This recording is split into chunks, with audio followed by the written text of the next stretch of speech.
बहुत तरह के परिवर्तन हो रहे होते हैं, यानी प्यूबर्टी से भी गुजर रहा होगा वो, उसके अंदर फिजिकल, साइकोलॉजिकल, इमोशनल, सोशल, हर तरह के परिवर्तन बहुत तेजी से हो रहे हैं।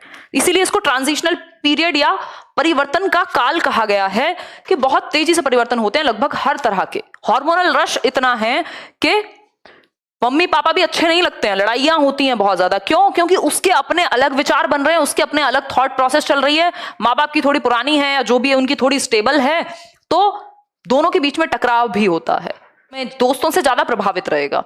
गैंग एज थी इससे पहले वाली, लेकिन ज्यादा प्रभाव जो है गैंग एज में, ठीक है ग्रुप में खेल लिए बहुत हो गया, लेकिन यहां पे अगर उसके दोस्त के पास केटीएम है तो उसे केटीएम चाहिए, कोई और आपकी स्प्लेंडर जैसी बाइक से चलेगा नहीं। उसको पता ही नहीं है कि मैं हूं कौन, वो अपनी आइडेंटिटी तलाश रहा होता है कि मैं हूं कौन। जो अपना एनवायरमेंट है उसमें वो ठीक से समायोजन नहीं कर पाता, लड़ाइयां हो रही हैं, कभी कुछ और हो रहा है, कहीं दोस्तों में लड़ाई हो गई, कभी टीचर से कुछ बात हो गई, इमोशंस को नहीं मैनेज कर पा रहा। आजकल तो ब्रेकअप और पैचअप सारे झंझट यहीं पे हैं, है ना। तो फीलिंग ऑफ रिवोल्ट का मतलब क्या है? विद्रोह की भावना, मैं दुनिया बदल दूंगा, है ना, वो वाली बात है। विद्रोह की भावना, मेरे मन की होगी नहीं तो घर छोड़ के जा रहा हूं, 2 दिन बाद वापस आएगा, खाना नहीं मिलेगा, है ना। तो feeling of revolt, feeling of revolt विद्रोह की भावना का काल है। मेंटली खुद को इंडिपेंडेंट समझता है और विद्रोह करने की कोशिश करेगा। ठीक, हर एक बच्चा यही करेगा जरूरी नहीं है, बट ये जनरल प्रॉब्लम्स हैं इस एज की।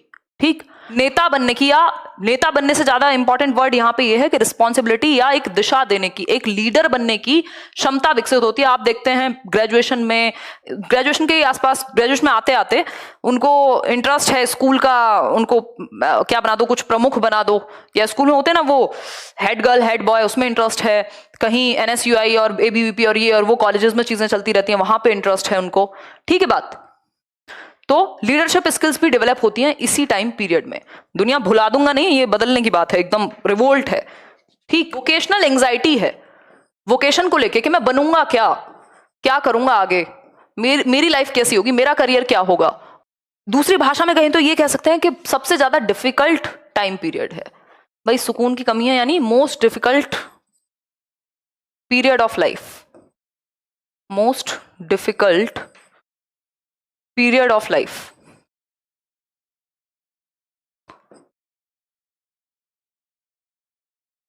ठीक, ऐसे मैं 21 साल की थी जब मैं ऐसे सर को बोलती थी, एक सर हैं अपने दीपक सर, तो उनको बोलती थी मैं किसी बात पे, हम डिस्कशन करें, मैंने सर मुझे लग रहा है मेरा एडोलसेंस खत्म नहीं हुआ अभी, किशोरावस्था गई नहीं है अब। कह रहे बेटा किशोरावस्था तो गई है अब। मैंने कहा तो फिर उसके आफ्टर इफेक्ट्स रह गए। ठीक, तो प्रॉब्लम एज है, या कहें सबसे मुश्किल टाइम पीरियड है। आप अपनी आइडेंटिटी तलाश रहे होते हैं, करियर, और आजकल तो इंटीमेसी वाला जो सीन है, मतलब प्यार मोहब्बत करियर घर वाले दुनियादारी सब इसी में एक साथ ही आकर के जुड़ जाते हैं। ठीक, most difficult period of life इसको कह सकते हैं, गोल्डन पीरियड भी कह रहे हैं और इसको, क्योंकि यही वो टाइम है जब आप अपनी लाइफ को दिशा भी दे सकते हैं। ठीक है बात, यही वो टाइम है जब आप अपनी लाइफ को दिशा भी दे सकते हैं। स्प्रिंग सीजन भी कहते हैं कई लोग इसको, स्प्रिंग सीजन भी कह देते हैं कई लोग इसको।